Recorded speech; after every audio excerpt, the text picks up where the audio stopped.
తిరుమలలో రద్దీ పెరిగింది. వారాంతం కావడంతో వివిధ ప్రాంతాల నుంచి తిరుమలకు వచ్చే భక్తుల సంఖ్య పెరిగింది. స్వామివారి సర్వదర్శనానికి దాదాపు 30 గంటల సమయం పడుతుంది. 300 రూపాయల దర్శనాలకు 8 గంటల దాకా సమయం పడుతుంది. వర్షం కూడా కురుస్తూ ఉండటంతో దర్శనాలకు వెళ్లే వారికి ఇబ్బందిగా మారింది. తిరుమల రద్దీపై మా ప్రతినిధి వర్మ అందిస్తున్న రిపోర్ట్ ఇప్పుడు చూద్దాం. వారాంతం కావడంతో దేశంలోని వివిధ రాష్ట్రాల నుంచి అలాగే ఇతర ప్రాంతాల నుంచి భక్తులు భారీగా రావడంతో తిరుమలలో రద్దీ పెరిగిన పరిస్థితి అయితే ఉంది. ప్రస్తుతం శనివారానికి తాజాగా అధికారులు చెప్పిన వివరాల ప్రకారం 30 గంటల సమయం పడుతోంది. సర్వదర్శనం అంటే ఎలాంటి టోకెన్లు లేని భక్తులకు దాదాపు 30 గంటల పాటు సమయం పడుతున్న పరిస్థితి అయితే ఉంది. అలాగే ముందస్తు టోకెన్లు అంటే ఆన్లైన్ 300 రూపాయలు కానీ ఇతరత్ర ఇక్కడ తిరుపతిలో ఇచ్చే టైం స్లాట్ టోకెన్లతో వెళ్లే భక్తులకు దాదాపు 6 నుంచి 8 గంటల సమయం అయితే పడుతున్న పరిస్థితి అయితే ఉందని చెప్పచ్చు. ప్రస్తుతం నిన్న అందిన సమాచారం మేరకు దాదాపు 4.5 కోట్ల ఆదాయం స్వామివారికి అయితే లభించిన పరిస్థితి అయితే ఉంది. ఇక కాలినడక మార్గాల్లో కూడా పెద్ద ఎత్తున భక్తులు తిరుమలకు వస్తూ ఉంటారు.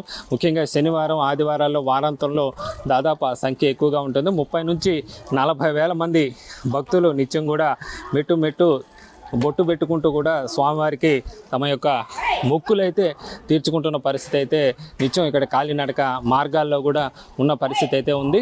అలాగే ప్రస్తుతం తిరుమలలో చిరుజల్లులు వర్షం కూడా కురుస్తుండడంతో కొద్దిపాటి ఇబ్బందులు అయితే భక్తులకు ఎదురవుతున్నాయని చెప్పుకోవచ్చు. ముఖ్యంగా గదులు దొరకని భక్తులు అయితే ఈ వర్షం వల్ల కూడా ఇబ్బంది పడుతున్న పరిస్థితి అయితే ఉంది. ఇక ఏపీలో ప్రభుత్వం మారిన తర్వాత కూటమి ప్రభుత్వం అధికారం వచ్చిన తర్వాత కూడా టీటీడీలో పలు మార్పులు చేర్పులు అయితే ప్రస్తుతం కొనసాగుతున్న పరిస్థితి అయితే కనిపిస్తుందని కూడా చెప్పుకోవచ్చు. ఇందులో భాగంగా క్యూ లైన్ల క్రమబద్ధీకరణ కూడా ఇప్పటికే చేయడం కూడా జరిగింది. ఎప్పటికప్పుడు ఈవో శ్యామలారావు దగ్గరుండి మరి ఈ యొక్క భక్తుల యొక్క ఏర్పాట్లను పర్యవేక్షిస్తున్న పరిస్థితి. అలాగే లడ్డూలకు సంబంధించి కూడా నాణ్యత ప్రమాణాలు పెంచే దిశగా కూడా టీటీడీ చర్యలు చేపడుతోంది.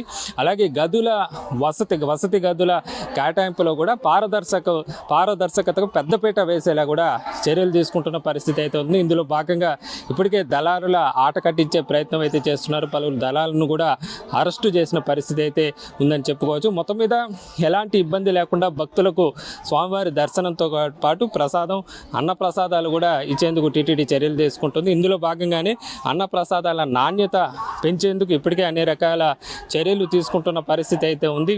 అలాగే స్టార్ హోటల్కి సంబంధించి కూడా నిర్వాహకుల్ని మొన్ననే టీటీడీ ఈవో తిరుమలకు రమ్మని చెప్పి వాళ్ళతో కూడా సమీక్ష సమావేశం ఆహార నాణ్యత ఇంకేదన్నా పెంచాలా అనే దాంట్లో కూడా వాళ్ళ సలహాలు సూచనలు కూడా తీసుకుంటున్న పరిస్థితి అయితే ఉంది. మొత్తం మీద తిరుమలలో గతంతో పోలిస్తే మార్పులు చేర్పులు అయితే వేగంగా జరుగుతున్న పరిస్థితి అయితే ఉంది. టీటీడీ బోర్డు ఏర్పాటు చేసే లోపుగానే ఇక్కడ భక్తులకు ఉన్న చిన్నపాటి ఇబ్బందులు ఏమైనా ఉంటే అవన్నీ కూడా తొలగించే దిశగా చర్యలు తీసుకుంటామని చెప్పి అధికారులు చెప్తున్న పరిస్థితి అయితే ఉంది. ఇది తిరుమలలో తాజా పరిస్థితి.